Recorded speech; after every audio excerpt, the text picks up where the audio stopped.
The CyberWire podcast is made possible in part by listeners like you who contribute to our Patreon page. You can learn more at patreon.com/thecyberwire. Whatever else former FBI Director Comey told the Senate, one thing is clear. He's convinced the Russians are fully committed to influence operations and that they'll be back. More on disinformation and hacking in Qatar. Fresh malware surfaces on the Android ecosystem.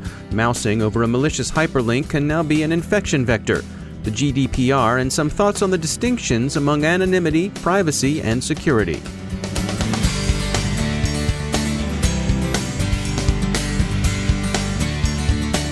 Time to take a moment to share some research from our sponsor, Cylance. They've been looking at ransomware as a service, that's RAAS, and they found that something old is new again. It's Nemesis, spelled capital N-E-M-E, capital S, numeral 1, capital S. This malicious code can be purchased in the crook-to-crook black market, and it reduces the average skid's barrier to entry into the ransomware game to, essentially, zero. It appeared in the wild this past January, and it's been advertising itself as new. But no, the binaries it generates are oldies but baddies from the long-familiar PadCrypt family. PadCrypt betrays itself by its behavior under dynamic analysis. So don't pay ransom. Instead, get protected. Visit cylance.com/blog and check out the Threat Spotlight paper on Nemesis. Capital N-E-M-E, capital S, numeral 1, capital S. That's cylance.com/blog. And we thank Cylance for sponsoring our show.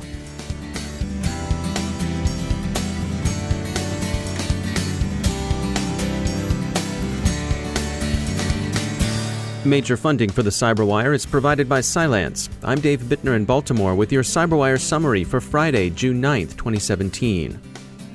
Former FBI Director Comey's testimony yesterday before the U.S. Senate Intelligence Committee has proved something of a Rorschach test for media observers. As Wired's headline writers put it, James Comey said exactly what you wanted him to say. There's indeed much on which partisans on both sides may fasten, and fasten they have. So we leave these dueling narratives to sort themselves out and turn to something less ambiguous: Russian influence operations during the U.S. presidential elections. Comey said, quote, "There was a massive effort to target government and near-governmental agencies, like nonprofits," end quote. The former FBI director said he became aware of the campaigns in 2015, which would be around the time Cozy Bear began its quiet snuffling at U.S. political networks, and long before Fancy Bear barged noisily into the Democratic National Committee's servers. There were, Comey said, hundreds of entities targeted, so the operations were not confined to the DNC. Much commentary has talked up the novelty of the operation, representing election influence as something new under the sun. But of course it's not, and Comey was quite clear on that point, describing such operations as representing long-standing Russian practice. They'll be back, he noted. To summarize some recent Russian operations post-November, they appear to have taken a swipe at President Macron's campaign in France and possibly at the snap elections Prime Minister May called in the UK. The UK case is interesting in that there seems to have been some organized sock puppetry in Twitter mobilized in the interest of Labour leader Corbyn. Influence efforts in France seem to have had little effect. Whatever took place in the UK was overshadowed by terrorism and ongoing controversy over Brexit. Prime Minister May's Tories lost seats, but she will still seek to form a government. Another influence operation does seem to have had significant effect. This one aimed at discrediting Qatar's government with hoaxed communications expressing support for Zionism and Iran's Shiite Islamic Republic. The U.S. FBI, which is assisting with the investigation, thinks the Russians indeed are already back, as former Director Comey predicted. In this case, there's a progression from doxing to disinformation, fake news, and this represents an escalation in an ongoing information war. More problems arise within the Android ecosystem to trouble enterprise users. Zscaler reports a malicious Android package representing itself as a cleaning app from Google, K's Cleaner. It secures admin rights on infected devices and uses them to display ads, download other apps, and so forth. And Kaspersky has found rooting malware DVMap hiding behind a simple puzzle game, Color Block. Google has ejected this one from the PlayStore. Various security companies report seeing new malware Zusi in spam campaigns. Its payload is delivered in a malicious PowerPoint file that infects users who mouse over links in the presentation. Many researchers warn that this represents a new and insidious infection vector. You needn't click to catch this virus. Just position the cursor over the malicious hyperlink and bam, you're caught. Popular cryptocurrency exchange BTC-E has been sustaining distributed denial-of-service attacks since this Monday. Users are unhappy, and the exchange can't be happy either. Such exchanges depend on high availability for their survival in the market. There's now less than a year before the European Union's General Data Privacy Regulation, or GDPR, takes full effect. It will have effect far beyond the EU, and enterprises worldwide are working fitfully to prepare themselves. We received comments from security firm Intrepid's Lance Cottrell in an email. Tracking, he argues, is here to stay, because collecting user data drives the internet economy. Innovation in data collecting will continue its seesaw competition with law and regulation. Cottrell said, quote, "The GDPR is focused on notice, consent, control, and security. Websites need to let users know what is being collected. Users must opt in to having their data collected and stored. They have a right to have their information deleted and to take it to another website. Finally, businesses have an obligation to protect the data they collect." End quote. We'll see stricter breach reporting requirements, he believes, and users will have a right to ask that their data be deleted, but he thinks not many people will take the trouble to ask that they be forgotten. The main effect users will see are notices that the websites they visit are collecting all kinds of information. You can agree, or you can get off the site. A lot of vendors are enhancing the privacy features of their products, but there are distinctions to be made here among privacy, anonymity, and security. Intrepid's Cottrell would like to remind everyone that these changes won't necessarily make you more secure. He notes, for example, that the intelligence tracking prevention capability Apple's Safari browser boasts will help with privacy, but it's far short of giving you anonymous surfing. Quote, "It should reduce the creepy experience of seeing a product you looked at in an online store stalking you across the entire web." End quote. So, maybe less creepy, but not at all anonymous. The internet still knows it's you, even if it's not always showing you ads for veterinary products to help care for your pet wombat. And you just had to post pictures of Sammy the pet wombat on all your social media accounts, didn't you? After all, Sammy is just too cute to keep to yourself. Here's a quick note about our sponsor, E8 Security. We've all heard a lot about artificial intelligence and machine learning. Hey, who of a certain age doesn't know that Skynet achieved self-awareness and sent the Terminator back to take care of business? But that's science fiction, and not even very plausible science fiction.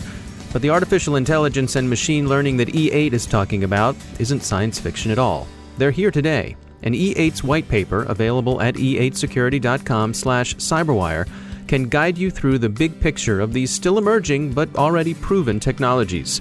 We all need to turn data into understanding and information into meaning. AI and machine learning can help you do that. See what they can do for you at e8security.com/cyberwire. And we thank E8 for sponsoring our show.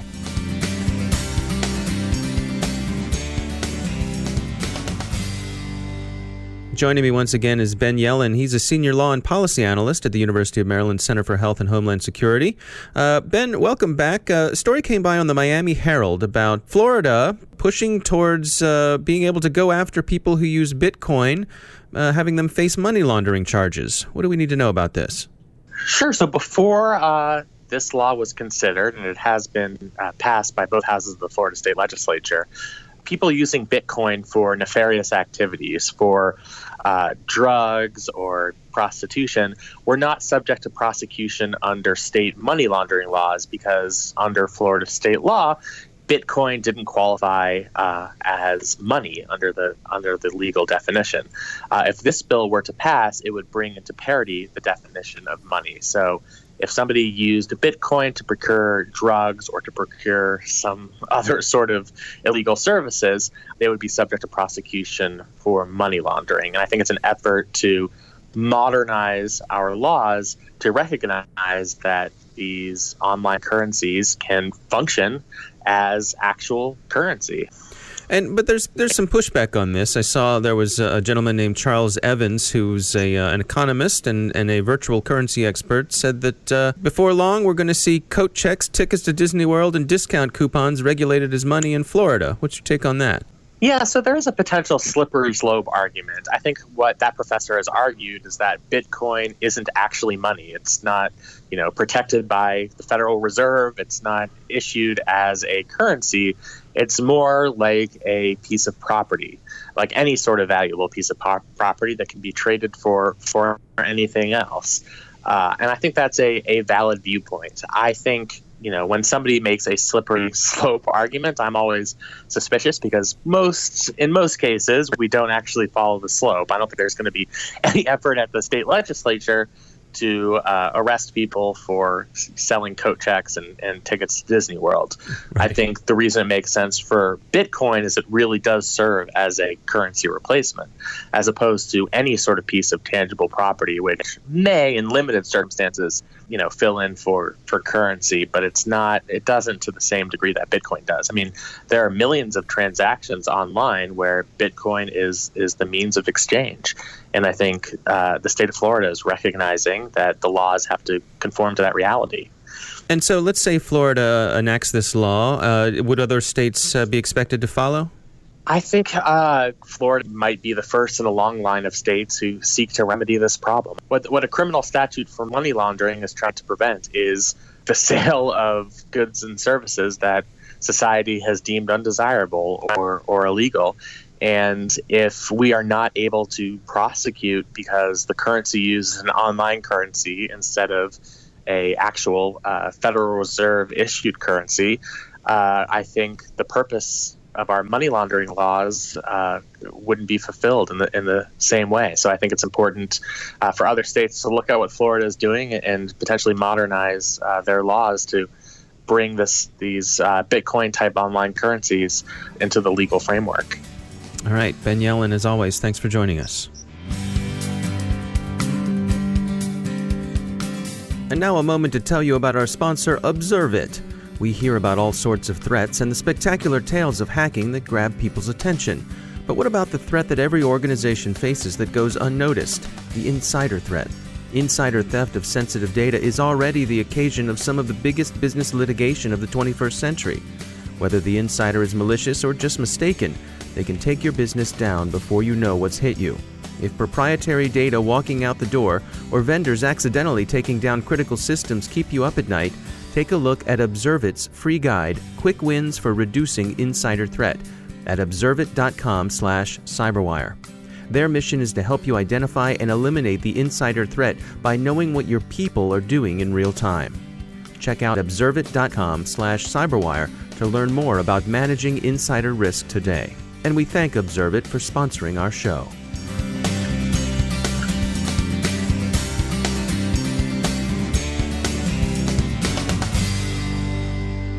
My guest today is Will Ackerly. He's the founder of Virtru, a security company that specializes in privacy and data security. He joins us today to discuss recent changes in the ways internet service providers can handle your private data, changing privacy regulations in the EU, and the notion of there being a right to be forgotten online. There's been a lot of uncertainty about the future in the United States, clearly with how ISPs are going to be regulated moving forward. Can they sell your data?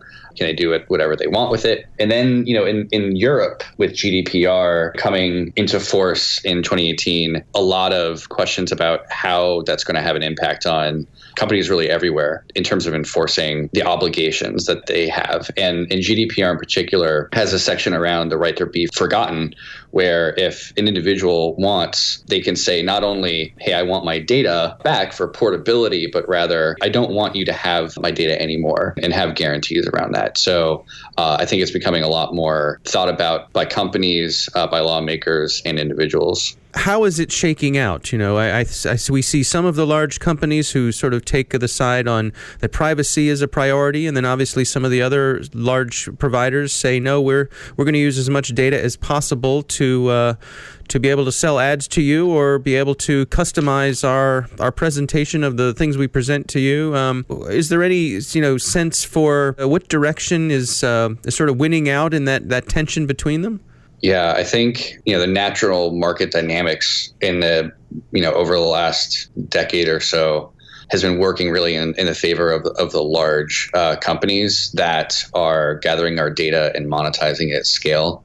The Economist had 2 articles really where they said that, data this century is what oil was for the last century. And that really bears out if you look at companies with incredibly large market caps, right? I mean, Facebook is one where, in a sense, like your data is what gives them value. The European law and lawmakers have said, as lawmakers, as a very large market, they have an opportunity that they're seizing upon to say, look, where market forces might not be working in favor of consumers, where consumers might think they don't have a choice or they're not feeling necessarily the consequences at an individual level or what have you, there is some momentum that direction. And I think there is a huge opportunity to demonstrate that from a technical standpoint, it is possible to take that law and memorialize it in a way where individuals, regardless of what might happen tomorrow, will have a persistent control over their data.